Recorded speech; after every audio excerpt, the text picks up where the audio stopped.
दोस्तों, पिछली कहानी में आपने देखा कि वह बेटा अपनी बुजुर्ग माँ से मिलने वृद्ध आश्रम में जाता है।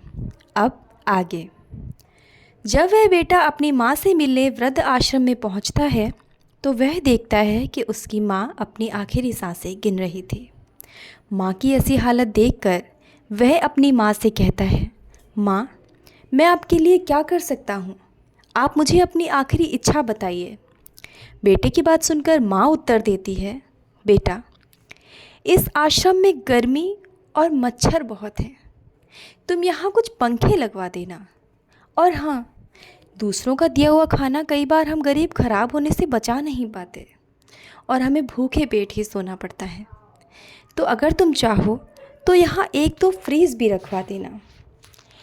माँ की बात सुनकर बेटा कहता है, माँ, आपने यहाँ इतने साल गुजार दिए और कभी मुझसे कोई शिकायत नहीं की।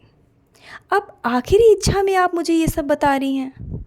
माँ कहती है, बेटा, मैं ये सब इसलिए कह रही हूँ ताकि जब तुम बुज़ुर्ग हो जाओ और तुम्हारे बच्चे जब तुम्हें इस वृद्ध आश्रम में छोड़ने आएंगे तो तुम्हें कोई दिक्कत ना हो।